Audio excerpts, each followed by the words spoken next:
Eh bien, bonjour, c'est Sandrine. Je suis très contente de vous retrouver une fois de plus, comme chaque mardi, pour la vidéo de cet article de blog. Alors, cette semaine, il s'agissait d'une vidéo dans laquelle je vous proposais de voir un peu plus en détail le vocabulaire de l'opéra et aussi du théâtre. Alors, c'est parti, on y va. Alors, on se concentre sur notre texte. Donc, cet article s'intitulait « Et si nous allions à l'opéra pour progresser en français ?» Donc, je vous expliquais que tout est parti du fait que la veille de l'article, j'avais eu la chance d'aller voir, d'assister à la représentation de Lancelot, un opéra. Et pendant que j'assistais à cette représentation, je faisais un petit peu le tour de tout le vocabulaire qu'il y avait et des choses que je pourrais partager avec vous. Donc, c'est la raison pour laquelle, jeudi dernier, j'ai proposé un article sur ce thème.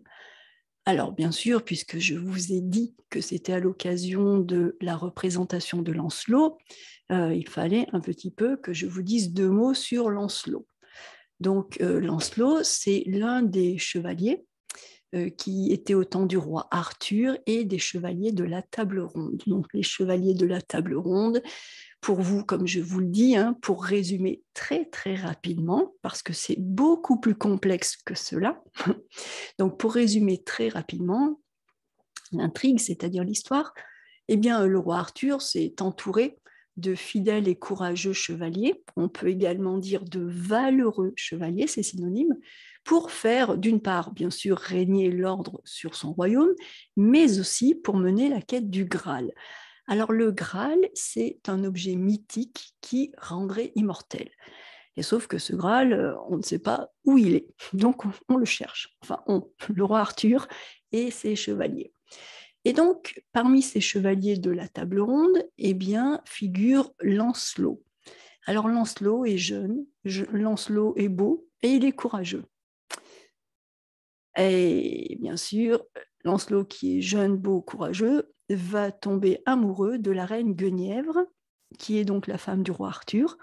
Et ça ne va pas du tout faire plaisir au roi Arthur. Mais enfin bon, d'un autre côté, le roi Arthur, lui, n'est pas jeune. Il a probablement été beau dans sa jeunesse. Il est extrêmement courageux. Mais il n'est plus très jeune. Et puis, comme souvent, il a pris une femme qui, elle, est jeune. Donc, Lancelot et Guenièvre ont à peu près le même âge. Du coup, bon, eh ben, ils tombent amoureux. Mais ça va compliquer l'histoire. Alors, cette histoire, c'est en fait plutôt une légende des chevaliers de la table ronde, et on connaît cette légende à travers des récits écrits, des écrits qui datent du XIIe siècle et qui ont été rédigés par Chrétien de Troyes. L'auteur s'appelle Chrétien de Troyes. Dans ces récits, qui ont donc été écrits au XIIe siècle et qui racontent les aventures du roi Arthur et des chevaliers de la table ronde, on peut penser, il y a des indices qui laissent penser que le roi Arthur aurait vécu sur la fin du 5e et le début du 6e siècle. Donc, ce ne sont pas Chrétien de Troyes n'a jamais vu le roi Arthur. Chrétien de Troyes est en train de mêler certaines vérités historiques avec beaucoup de choses qui sont un petit peu du domaine du fantastique et du merveilleux. C'est ce qui s'appelle en littérature la matière de Bretagne. Et c'est vraiment un style très très ancien, dans lequel on n'a aucun problème à mettre et des chevaliers et des choses qui ne sont pas du tout réelles. Donc, comme je le dis ensuite dans la suite de l'article, l'histoire de ce roi de légende, de Lancelot, de Guenièvre, des chevaliers, mais aussi de Merlin l'Enchanteur. Vous savez, le personnage qui a été repris dans des célèbres dessins animés, bah, en fait, il vient de là. Il vient de ces légendes d'Arthur, des chevaliers de la table ronde. Donc, il y a Merlin l'Enchanteur, il y a la fée du lac. La fée du lac, c'est une fée qui habite en dessous du lac, et c'est elle qui aurait recueilli Lancelot quand il était petit. Donc, selon la légende, Lancelot a grandi avec des personnages complètement merveilleux, et il a grandi sous un lac. Bon, moi, si j'essaie de passer un moment sous un lac, je risque plutôt de mourir. Mais Lancelot a grandi sous un lac. Donc, c'est un récit qui mélange des faits historiques complètement inventés, et puis du merveilleux. Donc, c'est un récit qui est très agréable à lire. Enfin, quand je dis c'est un récit, il y a plusieurs récits. Donc, c'est une histoire qui est tout est passionnant, mais comme je le dis, ça ne se raconte pas en une fois, loin de là, parce que c'est complexe. Donc, j'y reviendrai, et j'y reviendrai avec plaisir, parce que j'adore ces histoires qui mêlent le réel et la légende. J'aime aussi ces temps jadis. Alors, les temps jadis, c'est synonyme, jadis est synonyme de ancien, les temps anciens, le passé, ce qui n'est plus, ce qui est passé. J'aime beaucoup les histoires où de pro-chevaliers, donc le pro-chevalier, c'est le chevalier courageux, valeureux, qui a du courage, eh bien, les pro-chevaliers allaient compter fleurettes à de gentes dames. Donc, quand on va compter fleurettes, j'adore l'histoire de ce mot, quand on compte fleurette, compter fleurette, c'est encore une histoire de compter fleurette, c'est l'histoire de raconter, hein, raconter des histoires plutôt romantiques pour charmer, hein, presque des histoires de fleurs. Et donc, compter fleurette, c'est une expression qui, à la base, est française et puis qui a voyagé en Angleterre et qui est revenue en France, qui s'est transformée et qui est revenue en France sous le terme de flirter. Flirter, qui est un terme anglais, à la base, c'est compter fleurette. Fleureter. Donc, fleureter, c'est compter fleurette, c'est raconter des histoires pour charmer, et puis, c'est voilà, aller de fleur en fleur. C'est-à-dire qu'on voit une jolie dame, on va lui compter fleurette. Et puis, peut-être quelques mois après, si on est raisonnable, quelques semaines, si on n'est pas raisonnable, on voit une autre jolie dame. Et alors, on va lui compter fleurette. On va compter fleurette à une nouvelle fleur. Et ainsi de suite. Et donc, on va flirter, c'est-à-dire qu'on va compter fleurette de fleur en fleur. Aujourd'hui, au XXIe siècle, on dirait d'une façon beaucoup plus triviale qu'on va draguer une fille et puis on va draguer une autre fille. Mais là, pour ce qui nous occupe, donc, ce sont des chevaliers, de pro-chevaliers qui vont compter fleurette à de gentes dames. Alors, vous voyez, gentes dames, c'est aussi un terme assez ancien. Une gente dame, on a la racine de gentille. Une gente dame, c'est une dame un petit peu, voilà, une belle dame, une dame qui a un peu d'éducation, qui a des manières. C'est une dame à qui on a envie de compter fleurette. Donc effectivement, j'aime toutes ces histoires dans lesquelles on parle de palefreniers, d'écuyers, de héros, d'oriflammes et de blasons. Là, je me suis amusée avec le vocabulaire. Alors, le palefrenier, c'est qui? Le palefrenier, de toute façon, là, ce que je me suis amusée à écrire dans ce paragraphe, le pro-chevalier, le comte et fleurette, la gente dame, le palefrenier, l'écuyer, le héros, l'oriflamme, le blason, c'est exactement le genre de vocabulaire que l'on rencontre quand on lit des romans, ou enfin des livres, des récits comme le roi Arthur. C'est vraiment du vocabulaire de cette époque. Même si c'est retranscrit en français contemporain, on a quand même ce vocabulaire. Donc, le palefrenier, c'est celui qui s'occupe du cheval, c'est celui qui va soigner le cheval. On a le chevalier qui est le combattant, le guerrier, le noble sur le cheval, et le palefrenier, il est à côté, il marche, et puis c'est lui, une fois que le chevalier descend de son cheval, descend de sa monture, une monture parce qu'on monte sur son cheval. Donc, quand le chevalier descend de son cheval, eh bien, le chevalier va manger, il va se reposer parce que c'est un guerrier, et le palefrenier s'occupe du cheval. Donc, le palefrenier est celui qui est chargé de soigner le cheval, de lui donner à manger, lui donner à boire, de le mettre tout propre, tout beau, tout bien, s'occuper que le cheval va bien. Nous avons également l'écuyer. Alors, l'écuyer, je pense que j'ai pris une petite image. Donc, l'écuyer, lui, s'occupe du chevalier. On a le chevalier qui monte sur son cheval, et puis le chevalier a des armes, le chevalier a son armure.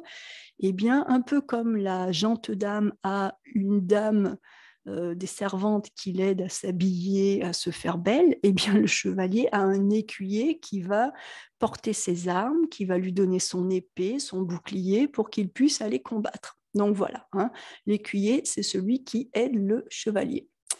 Nous avons également, de quoi est-ce que j'ai parlé? J'ai parlé de héros. Alors le héros, donc attention, on ne fait pas la liaison avec ce H-là. On ne dit pas un héros, on ne dit pas des héros. On dit un héros, des héros. C'est un H qui ne se prononce pas, mais avec lequel on ne fait pas la liaison. Je reviendrai dessus un jour aussi.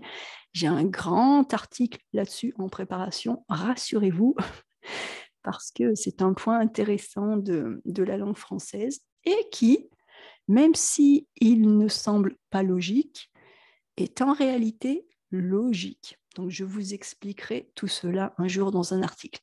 Mais en attendant, voilà, de héros, un héros, des héros.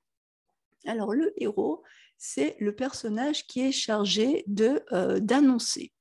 Donc, soit en lisant quelque chose, ou alors il annonce comme ici, il annonce avec une sorte de trompette. Souvent dans les films, les héros sont représentés avec des espèces de trompettes.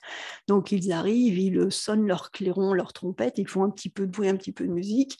Et c'est le héros qui, lorsqu'il arrive, va dire quelque chose comme « Oyez, oyez, oyez, oyez ».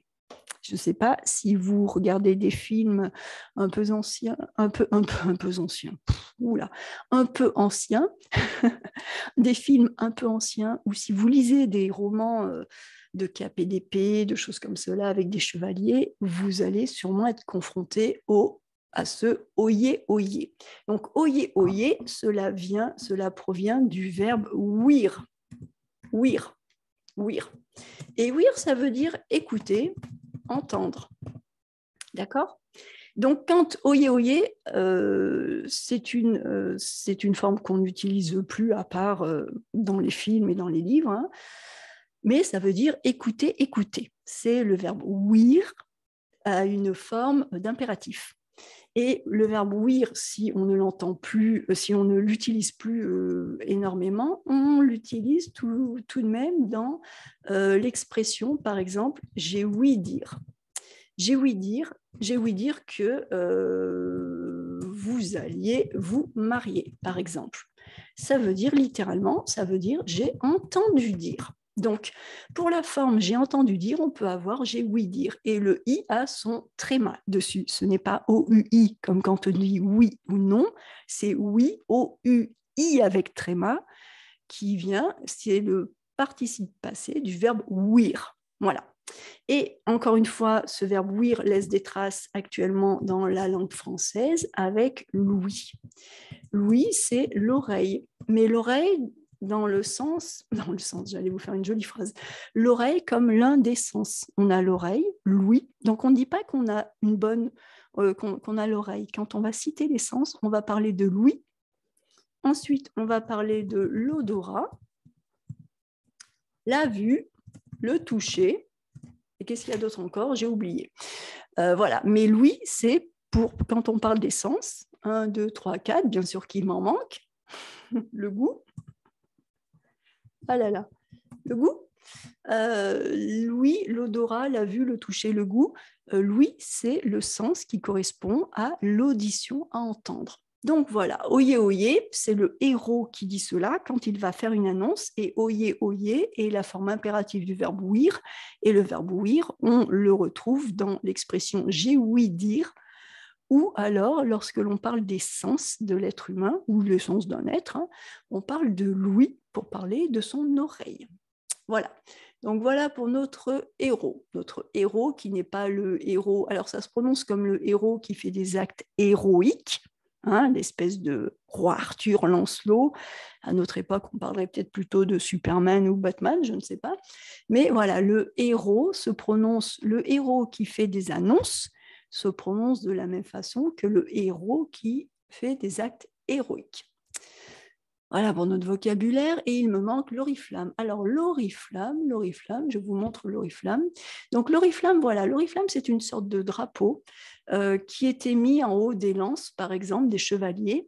Et cela servait sur ces sortes de drapeaux. Eh bien, il y avait les dessins qui se rattachaient à tel ou tel roi, à tel ou tel chevalier. C'était comme une sorte de signe de reconnaissance pour dire qui on était. Et voilà, donc l'oriflamme, quand le roi se déplaçait ou quand les chevaliers se déplaçaient, eh bien, il y avait souvent soit un autre chevalier ou un personnage qui portait l'oriflamme de ce personnage. Et enfin, je vous ai parlé de blason. Alors, le blason, c'est ça. Le blason, c'est comme une sorte de petit... ça peut avoir la forme d'un bouclier, mais très souvent, c'est accroché au-dessus des cheminées, dans les châteaux. Et en fait, c'est ce qui porte l'emblème, les insignes d'un noble. Donc, il y a le blason d'un chevalier, le blason d'un roi, le blason d'un duc, et ou le blason d'une région aussi. Les régions de France ont des blasons. Donc voilà, le blason, ça a une forme bien particulière, un petit peu comme un bouclier, et c'est ce qui contenait les emblèmes de tel ou tel grand personnage. Et le blason, on le retrouve souvent dans les châteaux, au-dessus des cheminées pour décorer, par exemple, ou au-dessus d'une porte d'entrée. Il peut y avoir le blason. Quand on rentre dans une grande maison, dans la maison d'un grand personnage ou dans un château, eh bien, il y aura un blason. Donc, voilà, comme je l'ai dit, je m'arrête là pour Lancelot, parce que je viens d'en dire déjà beaucoup, mais c'est bien pour votre vocabulaire. Et surtout parce qu'aujourd'hui, je n'ai pas décidé de vous parler uniquement de Lancelot, mais je voulais vous parler d'opéra en général, pour vous donner un peu plus de vocabulaire. Donc, c'est parti. Vocabulaire du théâtre et de l'opéra, ça se recoupe, il y a beaucoup de choses qui se recoupent. Alors, on y va. Lorsque l'on veut aller à l'opéra, on consulte le programme. Donc, vous notez, on le consulte. Alors, aujourd'hui, bien sûr, on peut dire qu'on regarde le programme. Mais le terme adéquat, c'est plutôt de consulter un programme. Ensuite, on achète nos places par l'intermédiaire d'une billetterie. Parce que par la billetterie, on va acheter nos billets. Et une billetterie peut être physique, c'est-à-dire qu'on va vraiment aller sur place dans un kiosque pour acheter nos billets, ou alors en ligne. La plupart du temps, c'est en ligne aujourd'hui. D'une façon générale, les places, surtout pour l'opéra et le théâtre, les places sont numérotées. Donc vous avez une rangée par ordre alphabétique, et puis les places sont numérotées, vous êtes le 10, le 12, le 16. Quand on arrive à l'opéra ou au théâtre, alors on peut déposer notre manteau au vestiaire. Le vestiaire, c'est là où bien souvent, il y a un employé, une employée qui prend nos vêtements et qui les met sur un cintre pour les ranger et nous donne un ticket. Comme ça, on n'a pas besoin d'avoir notre manteau. On n'aura pas trop chaud pendant le spectacle. Ensuite, pour nous aider à trouver notre siège, il y a des ouvreurs et des ouvreuses qui peuvent nous guider. Avant, quand j'étais petite, il y avait également des ouvreurs et des ouvreuses au cinéma. Maintenant, il n'y en a plus. Au cinéma, on se débrouille. Mais au théâtre et à l'opéra, il y a tout de même ces personnels qui vous aident, qui vous indiquent où vous êtes, dans quelle rangée, si c'est en haut, en bas, à droite, à gauche. Alors la salle de l'opéra est souvent très grande, elle peut avoir des dimensions qui sont impressionnantes. On peut être placé proche de la scène ou plus loin. Et on peut être au balcon. Alors, au balcon, le balcon, c'est vraiment... Alors, qu'est-ce que je vais faire? Je vais prendre l'image du blason, hop, et je vais aller piquer hop là, le balcon de l'opéra. Le balcon de l'opéra, c'est vraiment par rapport à la scène, c'est ce qui est en hauteur. L'opéra, il y a la scène, il y a la scène sur laquelle on a les acteurs, et puis ensuite il y a la salle en bas, et il y a le balcon, c'est-à-dire ce sont toutes les places qui sont en hauteur. Donc ça peut être sympa d'être au balcon. Des fois, on a une vue vertigineuse, on a une vue plongeante. On a une vue plongeante et magnifique. Alors, on est un petit peu plus loin des acteurs, on les voit moins bien quand on est au balcon, mais c'est quand même très sympa parce qu'on domine. Alors, le chantre de l'opéra réside également dans son décor, dans le décor de la salle, qui est usuellement donc habituellement, richement ornée. La salle est richement ornée, hein, avec des tissus d'un rouge profond, des lustres impressionnants. Les lustres, ce sont les lustres. C'est quoi les lustres? Les lustres, alors est-ce que je vais avoir des lustres là sur mes images? Bon non, là, je n'ai pas de lustres. Bref, les lustres, ce sont les grandes lumières, hein, les grandes lumières qui peuvent pendre du plafond, un peu comme dans les châteaux. Ce sont des lustres, hein, ce sont des grandes lumières. Donc on peut avoir des lustres qui sont impressionnants, ou encore le majestueux rideau de Seine, le grand rideau rouge, derrière lequel on sent une certaine agitation. Effectivement. Alors, lorsque le spectacle va commencer, la salle est plongée dans le noir. On plonge la salle dans le noir. Faites attention aux verbes que j'emploie, hein.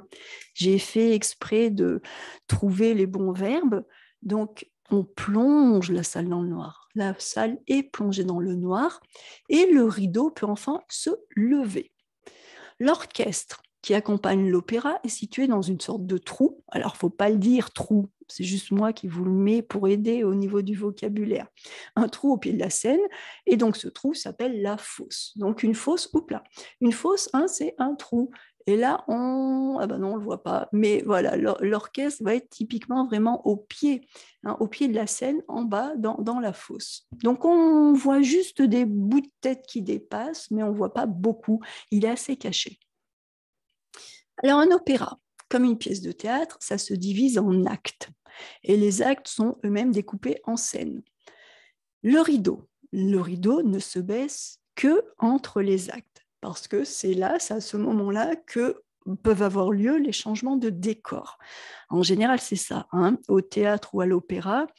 Entre les scènes, on va avoir des changements de personnages et d'histoire, mais entre les actes, on va avoir des changements de décor. On a des changements importants dans l'histoire. Donc, entre les actes, le rideau se baisse et le décor peut être changé. D'ailleurs, en parlant des décors, l'un des personnages très importants de l'opéra ou du théâtre est le machiniste. Machiniste, retenez bien ce nom, le machiniste, c'est très joli. Le machiniste, c'est la personne qui est chargée des machines. Donc, c'est un terme un petit peu ancien, mais qui est très joli. Donc, les machines, c'est toute la mise en place, l'organisation du décor, très souvent aussi la construction du décor. Et c'est le machiniste qui opère pendant la représentation. S'il y a des éléments de décor qui apparaissent et qui disparaissent devant le public, il peut y avoir également parfois des éléments de décor qui sont abaissés depuis le haut de la scène qu'on ne voit pas. Et donc, en tant que public, on a l'impression qu'ils arrivent sur la scène depuis le ciel. Tout cela, c'est le travail du machiniste. Ensuite, comme un opéra peut durer longtemps, oh oui, je vous le confirme, en général 3 heures, hein. Comme un opéra, ça peut durer longtemps, eh bien, il y a souvent un entracte. Entracte, vous voyez l'étymologie entre actes, entre les actes. Et sauf que à force, c'est devenu un seul mot. Le entre a perdu son E et c'est devenu, ça s'est collé, entracte, un entracte. Mais à la base, c'était 2 mots. C'est ce qui arrive entre 2 actes. L'entracte qui permet d'une part de changer de décor, ça permet aussi aux comédiens et au public de se rafraîchir. Alors j'ai dit chacun à sa façon parce que en général on retrouve le public au bar et je ne pense pas que les comédiens aillent au bar. Je pense que les comédiens sont un peu plus raisonnables. Ils boivent peut-être une tisane pour leur voix, un verre d'eau, alors que le public, on le retrouve en train de prendre des rafraîchissements pour se rafraîchir. Donc les rafraîchissements, ce sont les boissons. Alors bien sûr, ça peut être un verre d'eau, un sirop, un verre de vin, du champagne. Allez, on est à l'opéra. Et donc, le public ce n'est pas obligé, il peut aller prendre des rafraîchissements au bar de l'opéra et ensuite il est invité à rejoindre sa place avant la reprise du spectacle. Notez le verbe, le public est invité, d'accord? Parce qu'on est à l'opéra, donc on est dans un cadre un petit peu, j'allais dire élitiste, pas tout à fait, mais bon, un joli cadre, un cadre avec certaines règles. On prend soin du public, donc au lieu de lui dire de revenir à sa place après l'entracte, eh bien, on va l'inviter.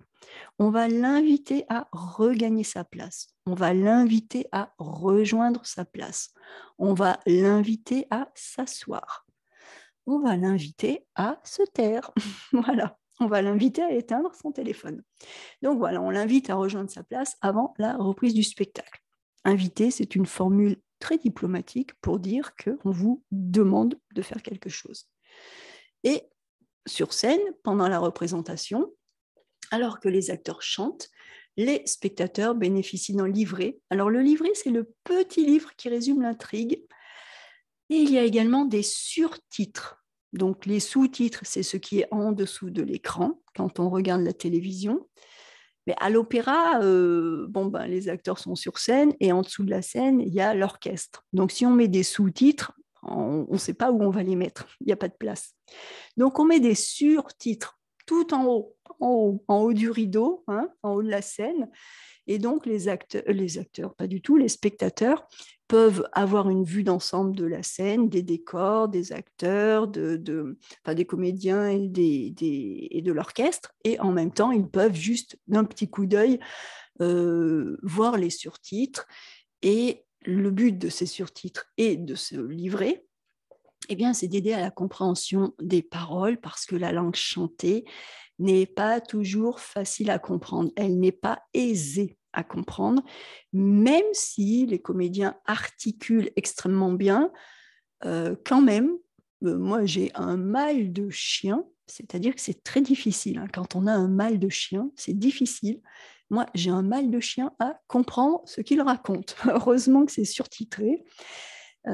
C'est vrai que pour quelque chose comme l'opéra, il est toujours bien, avant d'y aller, de s'informer sur l'histoire. Voilà, prendre quelques informations par rapport à l'histoire, qui est le personnage principal, qui fait quoi, ça aide à comprendre, parce que sinon, on peut facilement couler. Donc, pour cela, il y a le livret, le petit livre, qui résume, qui présente les personnages et qui résume l'intrigue, et il y a les surtitres qui aident énormément. Enfin, une fois la représentation terminée, si le public est comblé, un public comblé, c'est un public absolument heureux, satisfait, très très content. Si le public est comblé, on peut assister à un tonnerre d'applaudissements.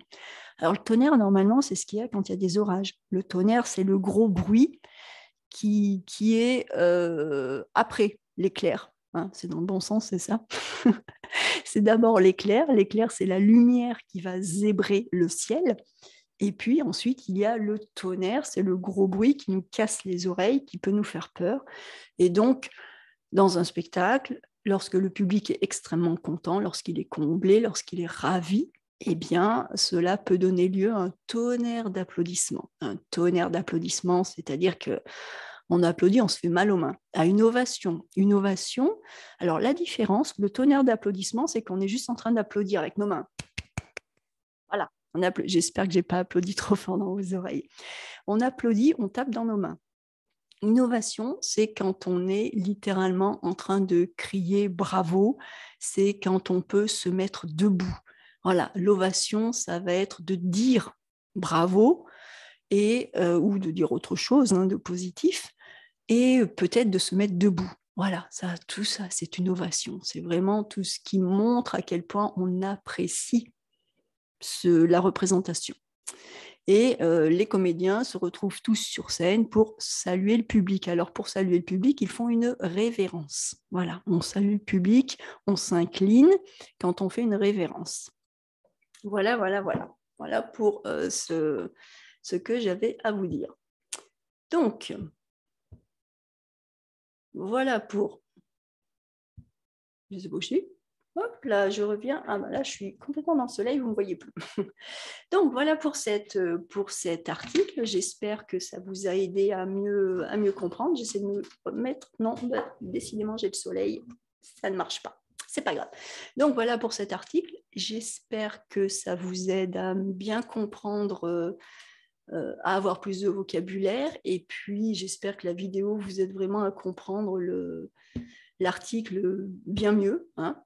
Et donc, on se retrouve jeudi prochain pour un autre article de blog et mardi prochain pour une autre vidéo. Sur ce, je vous souhaite une excellente semaine. Apprenez bien, surtout faites-vous plaisir. Et puis, eh bien, écoutez, réécoutez, réécoutez cette vidéo pour vous imprégner de tout ce vocabulaire. C'est vraiment du vocabulaire qui pourrait vous être utile, surtout au niveau perfectionnement. Il faut pouvoir décrire une image, mais il faut pouvoir également décrire un texte, décrire une pièce de théâtre, avoir le vocabulaire adapté. Donc voilà, relisez cet article, réécoutez-le. C'est du vocabulaire qui, à votre niveau, est essentiel. Voilà pour aujourd'hui. Eh bien, je vous laisse.